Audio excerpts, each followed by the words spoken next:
What if the thing you're chasing the hardest is the very thing stealing your peace? There's a story I want to tell you today, not about a billionaire, not about a viral success, and not about overnight riches. It's about a man who did everything society told him to do. He worked longer hours, chased bigger paychecks, sacrificed sleep, relationships, and health, all in the name of making it. And then one ordinary day, something inside him snapped. Not loudly. Not dramatically. But quietly, like a realization you can't unsee once it arrives. This is the day he stopped chasing money. And the life lesson that followed might change the way you see success forever. From a young age, he absorbed the same message most of us did: work harder, earn more, and happiness will follow. Money wasn't just a tool, it became the scoreboard of life. Good grades led to a good job. A good job led to promotions. Promotions led to bigger paychecks. And every step forward felt like progress. At least on paper. He wasn't greedy, at least not intentionally. He simply believed that money was security. Money was freedom. Money meant he'd finally relax one day. But that day never seemed to come. Each raise brought new expenses. Each goal unlocked another, higher target. Each achievement came with the quiet fear of losing it all. Without realizing it, he wasn't using money to build a life, he was building a life around money.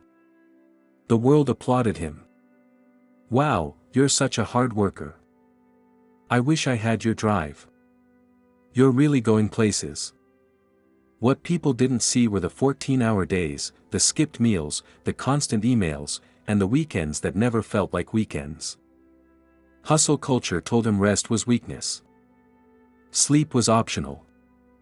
Balance was for people who weren't hungry enough. So he pushed harder. But burnout doesn't announce itself with alarms. It arrives quietly, first as exhaustion, then as irritability, then as emptiness. He noticed he laughed less. He stopped calling friends back. Moments that used to excite him felt flat. Even success felt dull. He told himself, "This is just a phase. Once I hit the next milestone, I'll feel better." But the finish line kept moving. One evening, after another long day, he sat alone in his apartment. The place was nice, expensive, even. Everything he owned was something he once dreamed of. And yet, the silence felt heavy. He checked his bank account. Numbers looked great. But his chest felt tight. He realized something unsettling: he had traded time for money so long that he no longer knew what he actually enjoyed. Relationships had faded. Health had declined. Joy had been postponed indefinitely. Money had grown, but his life had shrunk. That's when the question hit him, uninvited and uncomfortable. If I keep going like this, what exactly am I winning? The next morning, nothing dramatic happened. No resignation letter. No financial collapse. No sudden awakening at sunrise. Just a moment. He was rushing to work, coffee in hand, mind already buried in deadlines. At a red light, he noticed an older man walking his dog. Slowly. Calmly. Smiling for no obvious reason. The light stayed red. And for the first time in years, he didn't feel like racing it. Something about that moment cracked him open.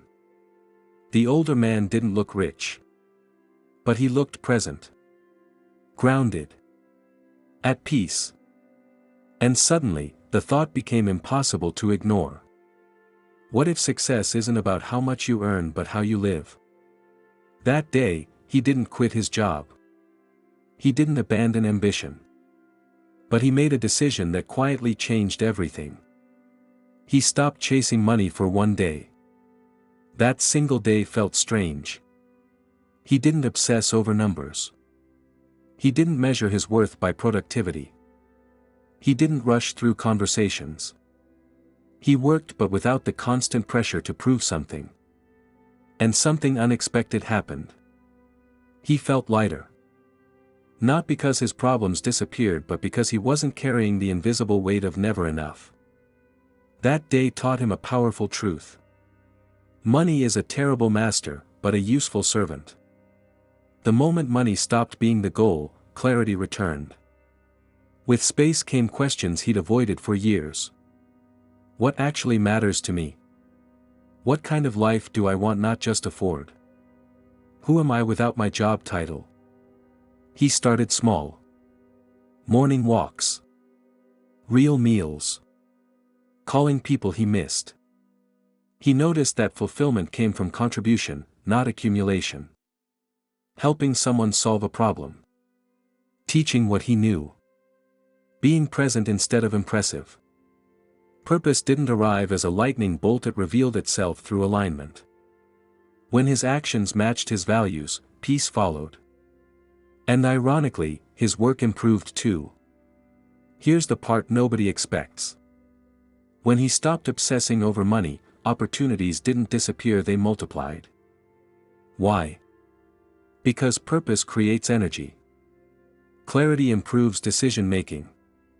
Peace fuels consistency. He started choosing work that aligned with his strengths instead of just the highest paycheck. People noticed the difference. He became more creative. More focused. More human. And over time, money followed, not as the goal, but as a byproduct. The lesson was simple but profound. When you chase money, you sacrifice meaning. When you chase meaning, money often finds you anyway. Success used to mean more. More income. More status. More validation. Now, success meant freedom. Freedom to say no. Freedom to rest without guilt. Freedom to live intentionally. He didn't stop caring about money, he stopped letting it define him. His life wasn't smaller. It was fuller. And the most surprising realization of all: peace was never waiting at the end of the race. It was available the moment he stepped off the treadmill. This story isn't anti-money. It's anti-obsession. Money is important, but it's not a purpose. Ambition is powerful, but only when aligned with values. If you're constantly exhausted, anxious, or empty despite doing well, it's worth asking. What am I chasing and why? Because one day, you might reach the top. Only to realize you climbed the wrong mountain. Maybe you don't need to quit your job. Maybe you don't need to abandon your goals. Maybe you just need to stop chasing money long enough to remember why you started chasing anything at all. If this story resonated with you, let me know in the comments, what does success mean to you right now? If you found value in this video, make sure to like it, it helps more than you think. Subscribe for more life lessons, mindset stories, and purpose-driven content, and share this with someone who might need to hear it today. Because sometimes, the richest life isn't the one that earns the most. It's the one that feels like yours.